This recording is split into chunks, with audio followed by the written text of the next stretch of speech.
The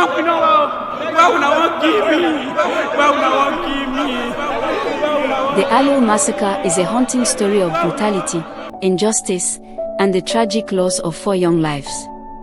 On October 5, 2012, in the small community of Aluu, near Port Harcourt in Rivers State, Nigeria, 4 students of the University of Port Harcourt, Lloyd Toku, Ugonna Obuzor, Tekena Elkanah, and Chiadika Biringa, were lynched by an angry mob.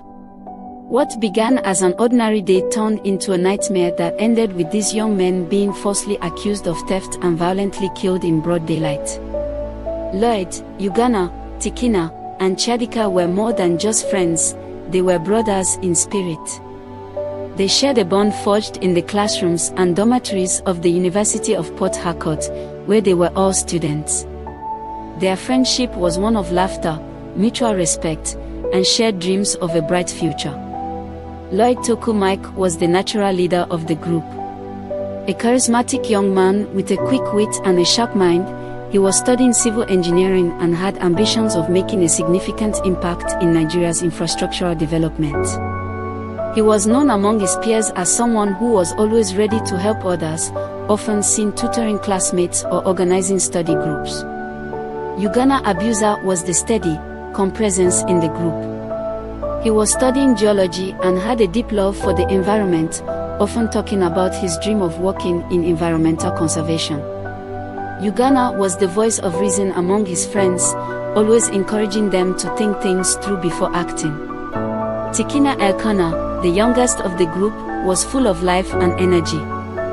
He had a passion for music and was always seen with his headphones on, nodding to the beat of his favorite songs. Tekena was studying theater arts, and his dream was to become a renowned actor or musician. His light-hearted nature often brought joy and laughter to the group. Chiadika Biringa, known as Chidi to his friends, was the intellectual of the group. He was studying computer science and had a keen interest in technology. Chiadika was always tinkering with gadgets or discussing the latest tech trends. He was driven by a desire to innovate and contribute to Nigeria's growing tech industry. These 4 young men were inseparable, always together, whether in class, on the football field, or hanging out in their dorm rooms. They supported each other through thick and thin, and their friendship was a source of strength for each of them.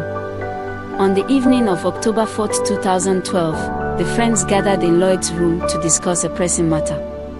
Ugonna had lent some money to a fellow student who lived in the nearby village of Aluu. The debtor had promised to repay the loan within a few days, but weeks had passed, and Ugonna had not seen a single naira. The debtor had begun avoiding him, making excuses, and ignoring his calls. As the friends sat in Lloyd's room, they discussed the situation. Ugonna was frustrated. He had lent the money in good faith and needed it back to cover his own expenses. After much deliberation, the group decided to confront the debtor in Aluu the following morning. They agreed that it was a simple matter of retrieving the money and returning to campus. "Let's go early in the morning," Lloyd suggested. "We'll talk to him, get the money, and be back before noon. It's just a quick trip." The others nodded in agreement. They saw no reason for concern, they had made similar trips before, and this one seemed no different. They had no idea that this decision would lead them to their deaths. The morning of October 5, 2012, began like any other. The sun rose over the bustling campus of the University of Port Harcourt, where students were going about their daily routines. The 4 friends met at Lloyd's room as planned, all in high spirits and ready to resolve the issue once and for all. They set off for Aluu on foot, laughing and joking as they walked through the streets. The journey was not far, just a short distance from the university campus. The path took them through a lively marketplace, where vendors called out to them, trying to sell their goods. The air was filled with the sounds of people haggling, children playing, and music blaring from small shops. As they approached Aluu, the mood began to shift. The lively atmosphere of the marketplace gave way to the quiet, more subdued environment of the village. The narrow dirt roads and simple houses lined with palm trees contrasted sharply with the busy campus and bustling market they had just left behind. Still, the friends remained confident and determined to get Ugonna's money back. When the group arrived at the debtor's house, they were met with an unexpected reaction. The debtor, upon seeing them, panicked. He had no intention of paying back the money and was terrified of what might happen if the group of friends confronted him.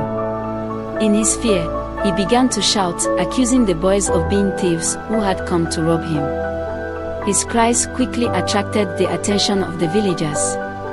In Aluu, like in many communities, the fear of thieves and criminal activity was high. The village had experienced several robberies in recent times, and the residents were on edge, ready to defend their homes and families at all costs. The friends tried to explain the situation, but the crowd that gathered around them was not interested in listening. The debtors' accusations had taken root in their minds, and the anger and fear of the villagers quickly escalated. The mob leader, a man known for his aggressive behavior and influence in the community, took charge. He stirred the crowd into a frenzy, declaring that the boys were criminals who needed to be dealt with immediately. "Thieves," the mob leader shouted, pointing at the four friends. "They have come to rob us. We must teach them a lesson they will never forget." The crowd, now numbering in the dozens, surged forward, grabbing sticks, stones, and anything they could find. The boys were surrounded, with no way to escape. They pleaded for their lives, trying to explain that they were not thieves, but their voices were drowned out by the shouts and jeers of the angry mob. They pleaded for their lives, trying to explain that they were not thieves, but their voices were drowned out by the shouts and jeers of the angry mob.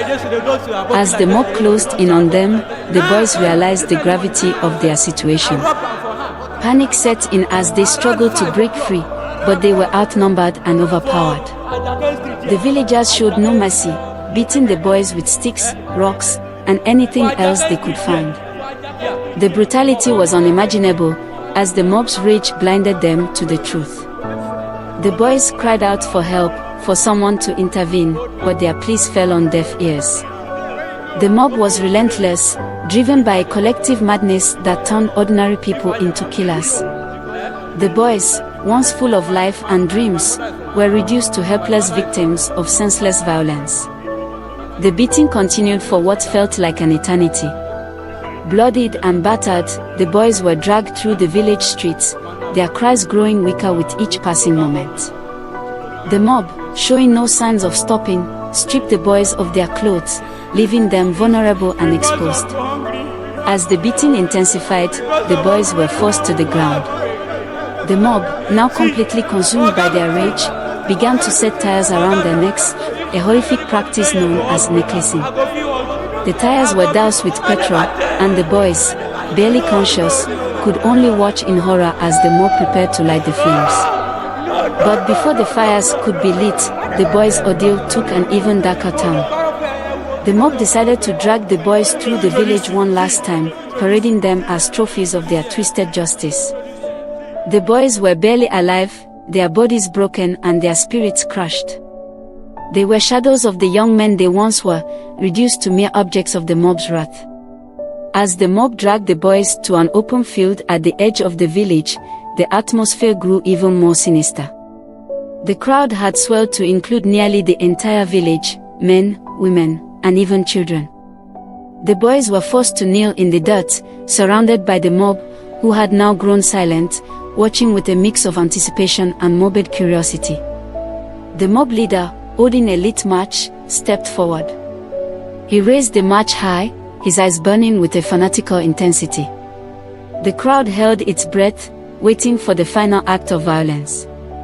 The boys, knowing what was coming, closed their eyes and whispered their last prayers, hoping for a miracle that would never come.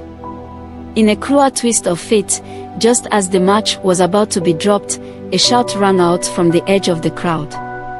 It was the debtor, the very man whose lies had sparked this tragedy.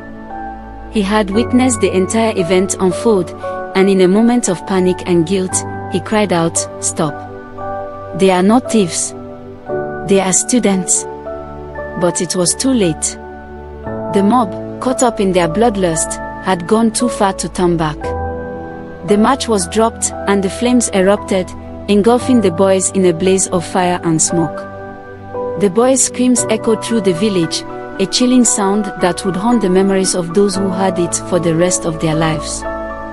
The mob, now realizing the horror of what they had done, began to disperse. Some fled the scene, unable to bear the sight of the burning bodies. Others stood in shock, the reality of their actions slowly sinking in. This story is a powerful reminder of the dangers of mob mentality and the irreversible damage it can cause. By narrating this tale, you not only honor the memory of Lloyd Toku, Ugonna Obuzor, Tekena Elkanah, and Chiadika Biringa, but also raise awareness about the importance of justice and the need to stand against violence and misinformation.